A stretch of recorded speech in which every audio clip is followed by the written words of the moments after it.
Matapos ang pagdiwang nila ng ilang araw na kasiyahan, dumating na nga sa puntong nagpaalam na silang dalawa.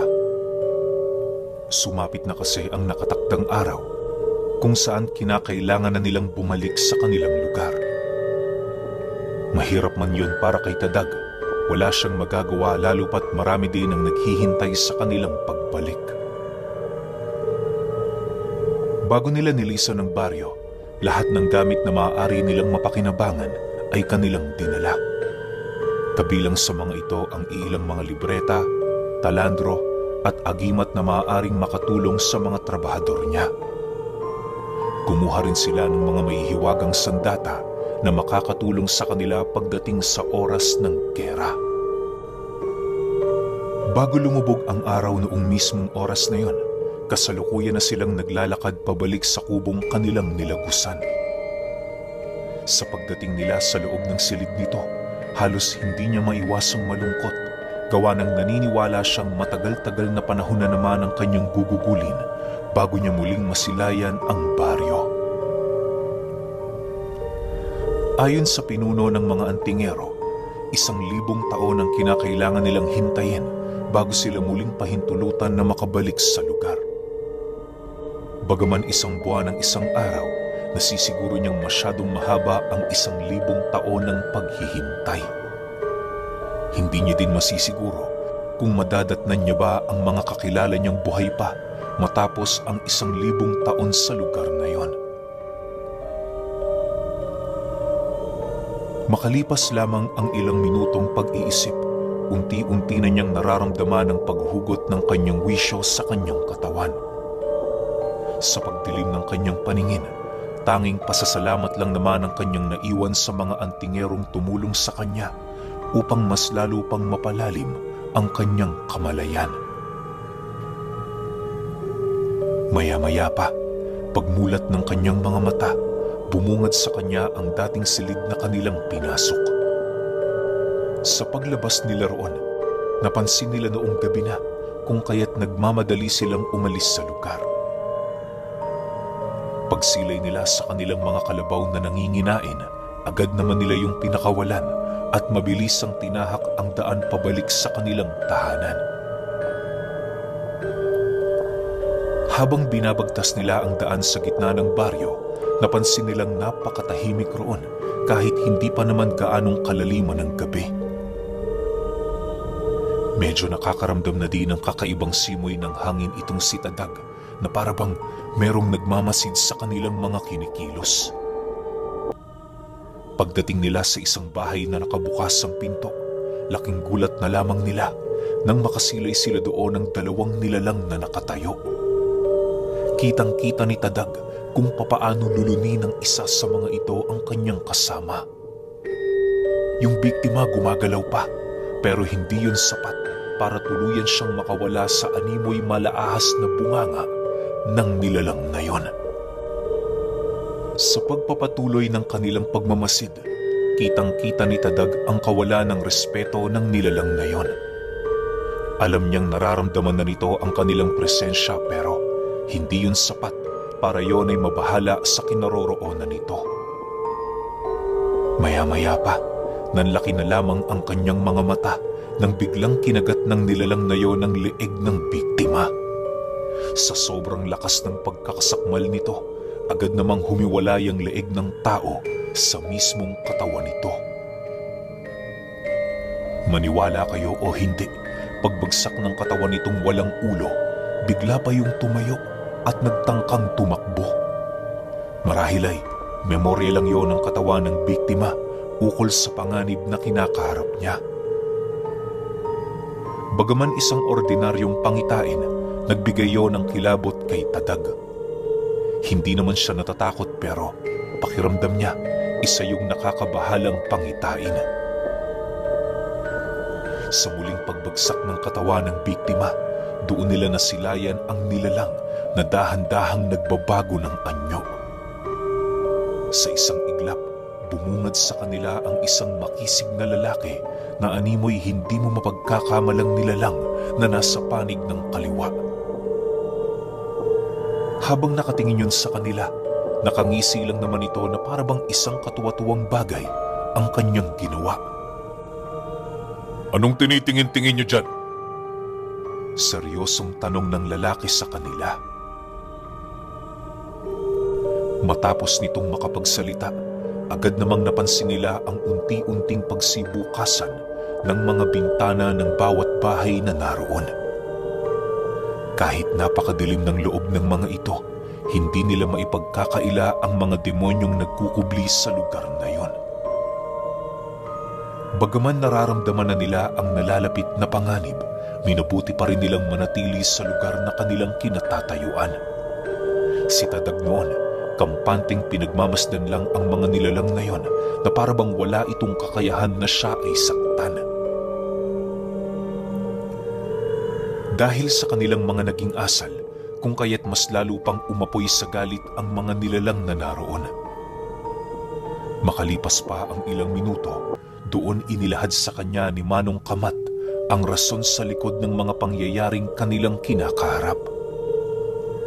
Ayon sa matanda, ang baryong kinaroroonan ng kanilang lagusan ay isang pugad ng iba't ibang uri ng mga nilalang na nasa panig ng kaliwa. Kaya lang naman nila inilagay doon ang lagusan upang masigurong lahat ng mga antingerong magtatangkang pumasok ay karapat-dapat. Dagdag pa nito na kahit ang mga bata sa lugar na yon ay meron ding masamang bahid ng dugo. Karamihan din ng naninirahan sa lugar, kung hindi mga manlalason ay mga mangkukulam. May iilang pamilya rin doon ng iba't ibang lahi ng aswang na parating nag-aagawan sa kanilang pinagkukuhanan ng mga pagkain. Naniniwala din si Manong Kamat na ang kaharap nilang nilalang ay ang isa sa mga mababagsik na lahi ng mga aswang. "Ano, Tadag? Gusto mo bang makipaglaro dyan? Pakitaan mo naman ako kung anong narating mo sa loob ng 7 buwan. Wika ni Manong Kamat pagsilay niya kay Tadag na animoy nanginginig na ang buong katawan dahil sa galit. Nang marinig naman ito ang kanyang sinabi, napangiti lang naman yun habang hinahawakan ang kanyang singsing. Sa pagbaba nito sa kalabaw na kanyang sinasakyan, kalmado naman itong hinarap ang nilalang habang nananatiling nakikiramdam. "Kabilang ka sa lahi ng mga bangkilan, hindi ba? Nakakatuwa naman.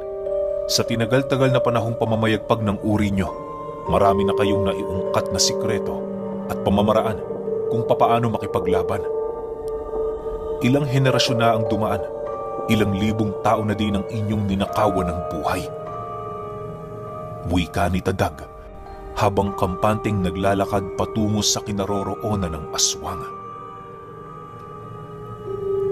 Matapos naman itong marinig ang kanyang sinabi, umangi lang naman yun habang dahan-dahang yumuyuko sa kanyang kinaroroonan. Maya-maya pa, ipinakita na nito ang mahaba nitong pangil, hudyat na hindi yun mag-aalangang sumugod kay Tadag sa oras na makaramdam yun ng pagkasindak. Ngunit nang hindi na maatim nito ang kanyang paglapit, napilitan na yung sumugod sa kanyang harapan. Pagsunggab ng nilalang na yun sa kanya, buong puwersa naman niya yung sinapak na siyang naging sanhi upang bumagsak yun sa lupa. Nang akmang tatayo pa ito, agad naman niya yung inapakan ng kanyang paang nababalot ng usal. Dahil dito, wala namang nagawa ang bangkilan kundi ang sumigaw, habang pilit iniaalis sa katawan nito ang kanyang napakabigat na paa. Alam niyo ba, hindi naman gaanong nilalakasan ni Tadag ang pag-apak niya rito, pero pakiramdam ng aswang, isang malaking tipak ng bato ang nakadagan sa kanyang katawan. Makalipas pa ang ilang minuto, pagsipol ni Tadag sa harapan ng aswang, bigla naman yung natigilan sa pag-iyak na parabang natigalpo. Unti-unti na ding nanginig ang buong katawan nito na parabang nakasilayo ng isang nilalang na halos unang beses niya palang makita. Dahil dito, ramdam na ramdam ni Manong Kamat kung gaano yun nasindak sa presensya ni Tadag. Matapos yan, Iniangat na ni Tadag ang kanyang paa sa nilalang habang nananatili yung pinagmamasdan. Paglayo niya dito, inutusan niya yung tumayo na parabang nasisiguro niyang susundin ng nilalang ang anumang kanyang iuutos. Makalipas pa ang ilang minuto, bigla naman yung tumayo. Itinaas ang dalawang kamay nito habang umiiyak. Sa pag-ihip ni Tadag ng usal sa kanyang kamay, dali-dali naman niya yung binitawan patungo sa kinaroroonan ng bangkilan. Paglapat ng usal sa katawan nito, bigla na lamang yung bumagsak habang nangingisay. Nag-umpisa na ding bumula ang bibig nito, indikasyon na hindi biro ang nangyayari sa nilalang na yon. Halos segundo lang noon ang dumaan matapos yung bawian ng buhay. Dahil dito, nasipat nila ang pagsarado ng mga bintana ng bawat bahay hanggang sa tuluyan ng bumalik ang katahimikan sa lugar. Maya-maya pa, purong simoy ng hangin na lamang ang kanilang naririnig. Naglaho na din ang mabigat na presensya sa paligid na kani-kanina lang nagpapahirap sa kanilang dalawa. Halika na, Tadag. Umalis na tayo rito. Bilisan mo, sapagkat madaling magbago ang kaisipan ng mga demonyong nakatira sa lugar na ito. Wika ni Manong Kamat sa kanya. Hayaan niyo sila, Manong Kamat. Kung gusto nilang tumawid sa ikalawang buhay, ikinagagala kong sila'y tulungan. Lumabas ang matapang at nang magkasubukan. Sigaw naman ni Tadag. Matapos niyang sabihin ang bagay na yon, tila bang walang naglakas ng loob sa mga nilalang na naroon. Animoy lahat ng tenga sa paligid na natiling bingi sa kabila ng masasakit na salitang kanyang sinabi. Nang medyo mapagtanto nila na kinakailangan na nilang umalis sa lugar, agad naman nilang inumpisahan ang kanilang paglalakbay ng mapayapa. Habang binabagtas nila ang daan, wala namang nangyaring pag-uusap sa kanilang dalawa, gawa ng maigi nilang pinakikiramdaman ng paligid. Sa paglayo nila sa baryong yon, kahit papaano nakahinga naman ng maluwag itong si Manong Kamat. Inaasahan niya kasi mapapalaban pa sila doon ng husto, lalo pat silang dalawa lamang ang naglakas ng loob na dumaan doon ng 10 oras. Sa pagpapatuloy ng kanilang paglalakbay, kahit papaano naging maayos naman ang lahat. Bagaman may nangyayaring hindi inaasahan, masaya pa rin itong si Tadag, lalo pat nakabalik na sila sa lugar na minsan nilang pinanggalingan. Masakit mang mawalay sa mga bago niyang kaibigan, alam niya sa kanyang sarili na balang araw, muli silang magkikita at magsasaya habang nagkukwentuhan. Sa pagdating nila sa kanyang lupain, nadatnan niya ang kanyang mga trabahador na antingero na nagpapahinga sa mga kubong itinayo malapit sa kanyang tahanan. Pagramdam ng mga tauhan niya sa kanilang pagdating, agad din naman yung nagsigising para sila'y salubungin. Habang nag-uusap ang kanilang pangkat, doon na pag-alaman ni Tadag kung ano ang mga nangyari sa kanyang lugar habang sila'y wala.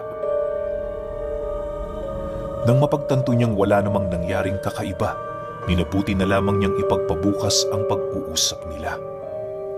Medyo nanghihina pa kasi siya, lalo pat naninibago pa ang kanyang katawan sa mundong kanyang ginagalawan.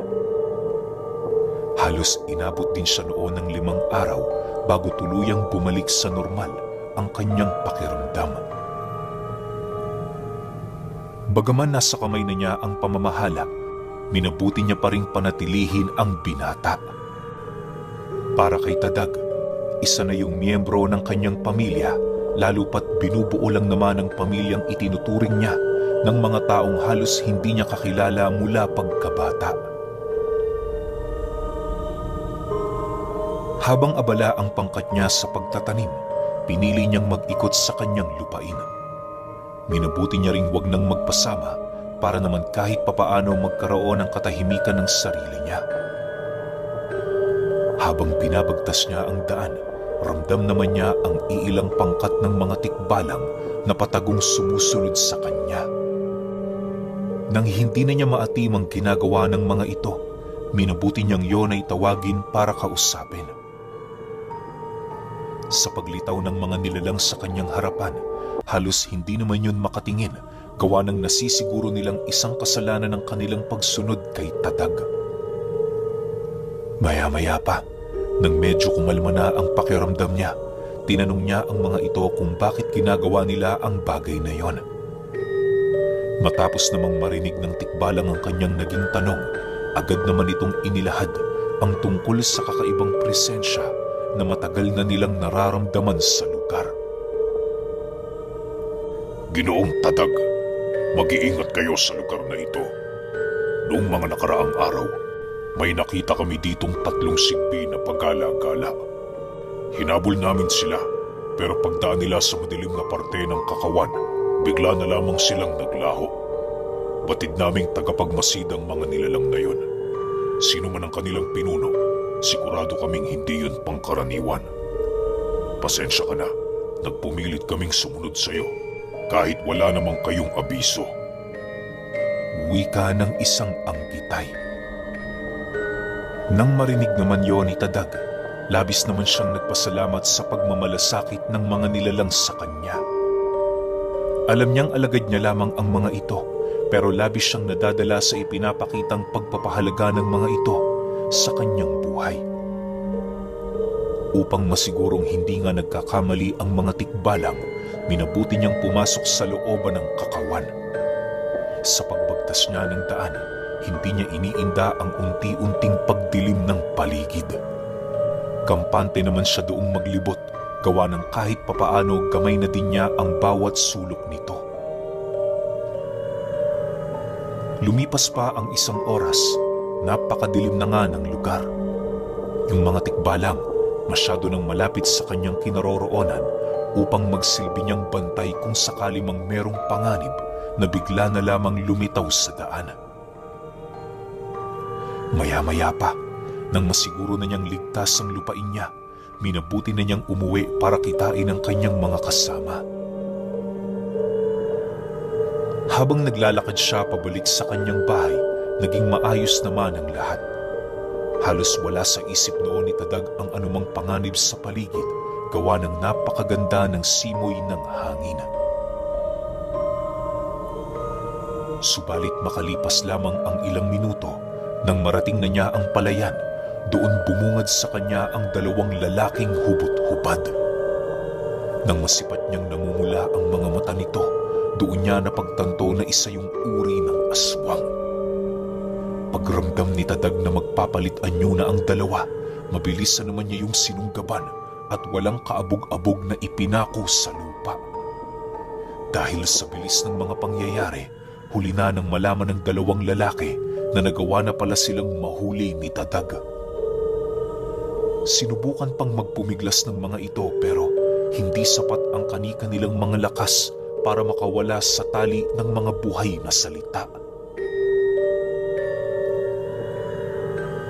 Sa pagbalik ng katahimikan sa paligid, agad naman niya yung itinali sa kanyang kabayo at dahan-dahang kinaladkad patungo sa kanyang tahanan. Nang marating na niya ang kanyang bakuran, agad naman siyang tinulungan ng kanyang mga trabahador para maikulong ng maayos ang mga aswang. Hindi rin nila yun sinaktan, alinsunod sa utos ni Tadag. Matapos yung maisakatuparan ng kanyang mga kasama, minabuti niyang kausapin ng mga nilalang na yon dahil labis na siyang nababahala sa pagpasok ng mga ito sa kanyang lugar. Aminado si Tadag, maraming nakakalat na pangontra sa paligid, kung kaya't palaisipan sa kanya kung papaano yon nakakapasok ng hindi nang hihina. Upang maging maayos ang pag-uusap nila ng mga nilalang, lahat ng pagpapasensya ginawa niya. Nangako din siyang pakakawala ng mga ito kung magsasabi yon ng totoo. Nang marinig naman ng mga nilalang ang kanyang sinabi, kitang-kita niya ang animoy pagdududa ng mga ito. Dahil sa naging reaksyon ng mga nilalang, agad naman siyang kumuha ng buhay na bato at itinagaroon ang kanyang pangako. Isinumpa niya rin ang kanyang sarili na kung hindi siya susunod sa pangakong yon, dadapuan siya ng karamdaman na halos wala ng lunas.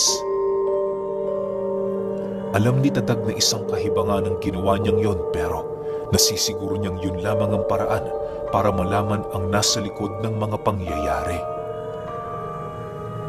Dahil sa kanyang ginawa, kung kaya't agad naman niyang nakuha ang tiwala ng mga aswang. Makalipas lamang ang ilang minuto, naglakas loob na ang isa sa mga ito na magsalaysay. Ayon dito, wala naman silang planong kaharapin si Tadag, bagkus ang nais lamang nila bigyan yon ng takot.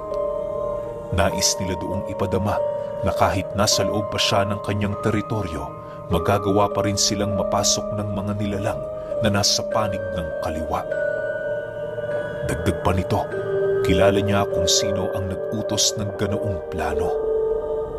Pagsilay sa kanyang aswang, ramdam ni Tadag na nagsasabi yon ng totoo.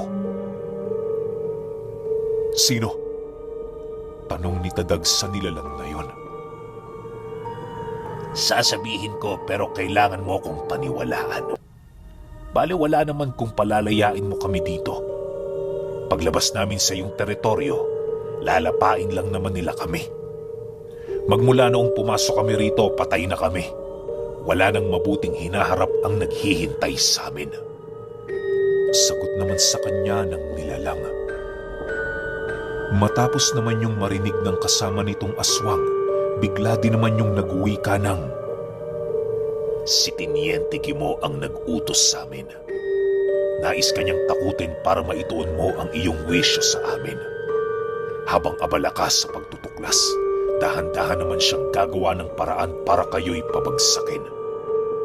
Alam naming hindi ka naniniwala ng basta-basta. Pero ang maipapayo lang namin sa'yo, mag-iingat ka. Traidor ang mga aswang.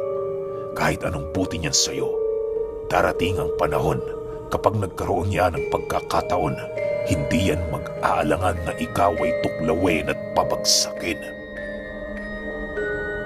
Matapos naman yung mailahad ng nilalang, agad naman niya yung pinakawalan. Pag-alis ng mga ito, ipinag-utos ni Tadag sa kapwa niya ang tingero na huwag yung harangin o paslangin. Dali-dali naman yung sinunod ng kanyang trabahador, lalo pat matapat yun sa kanya.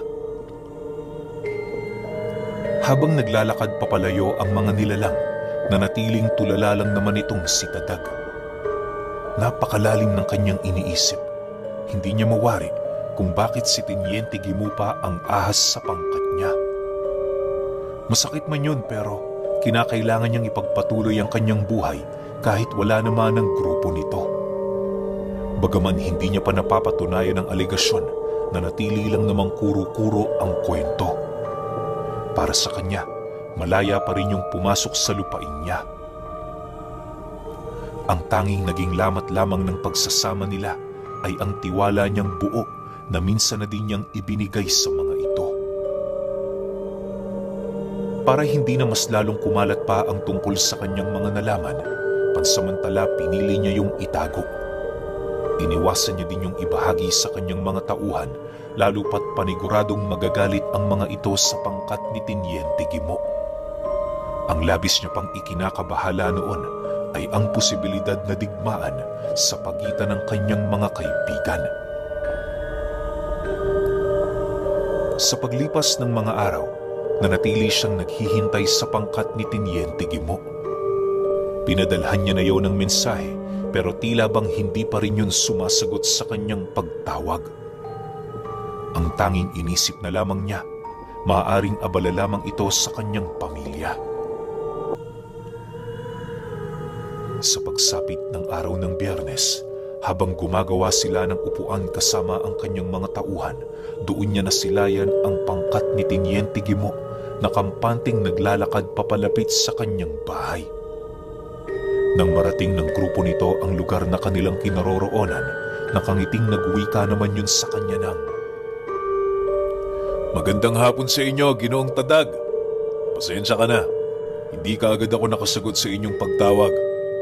Medyo abala din kasi ako, lalo pat dumating ang anak ko, kasama ang kanyang mga kamag-aral sa bayan.